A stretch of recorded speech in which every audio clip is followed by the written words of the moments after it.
أكل الفراولة في المنام بيدل على الخير الوفير للرائي. أما من رأى أن يأكل الفراولة الحمراء في المنام بيدل على تحقيق الأماني والرغبات. وبتشير رؤية تناول الفراولة الخضراء في الحلم على استعجال الرائي على الرزق. أما إذا رأيت أنك تأكل أوراق الفراولة في الحلم يدل على كسب المال الحلال. أكل الكثير من الفراولة في المنام بيدل على العيش الرغد الذي سيحصل عليه صاحب الحلم. أما إذا رأى أنه يأكل حبة واحدة من الفراولة في المنام بيدل على السعادة والسرور. رؤية تناول الفراولة الحامضة في المنام بيدل على التعرض للفتن والمشاكل. أما إذا رأيت أنك تأكل الفراولة الحلوة في الحلم بيدل على نيل المقاصد. أما رؤية شخص تعرفه يطعمك الفراولة في المنام بيدل على نيل المنافع والسرور منه. كما إن رؤية الحبيب يطعمك الفراولة في الحلم بيدل على الحب والود الكبير منه. والله تعالى أعلى وأعلم. شرب عصير الفراولة في المنام بيدل على تيسير أمر عسير. أما من رأى أنه يشرب عصير الفراولة في المنام وبيكره طعمه بيدل على المرور بأمور صعبة ومتاعب. أما من رأى أنه يشرب عصير الفراولة اللذيذ في المنام فإنه بيخرج من محنة أو شدة.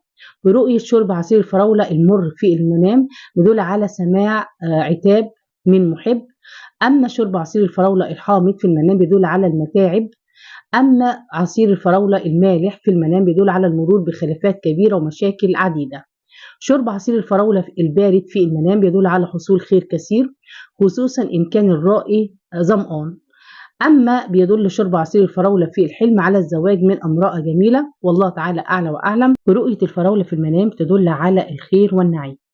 رؤية فاكهة الفراولة الحمراء في المنام بتدل على السعادة والسرور.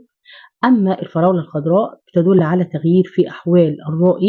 رؤية قطف الفراولة في المنام بيدل على نيل المقاصد. أما من رهن يقطف الفراولة من مكان غير معروف في الحلم بيدل على حدوث أمر بيسر الرائي وبيفرح بيه. أما من رأى أن يقطف الفراولة من مكان يعرفه في المنام بيدل على حدوث مناسبة في ذلك المكان.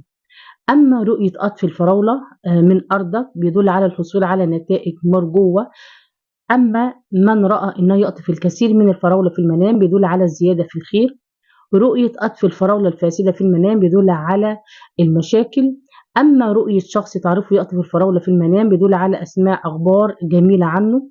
أما من رأى ابنته تقطف الفراولة في الحلم بيدل على زواجها القريب. رؤية تقطيع الفراولة في المنام بيدل على تنفيذ أمر صعب. أما من رأى أن يقطع الفراولة بالسكين في الحلم بيدل على وجوب العمل بحذر. بتشير رؤية تقطيع الفراولة وتقديمها للآخرين في المنام إلى إعطاء الحقوق لأصحابها. ورؤية فاكهة الفراولة المقطعة في الحلم بيدل على الأرزاق بس صعبة المنال. أما من رأى شخص غريب يقطع له الفراولة في المنام بيدل على الحصول على مساعدة. أما من رأى أن يقطع الفراولة لعصرها في الحلم بيدل على تحمل المسؤولية الصعبة. وبتشير رؤية تقطيع الفراولة لأكلها في المنام إلى صعوبة سعي الرائي. والله تعالى أعلى وأعلم.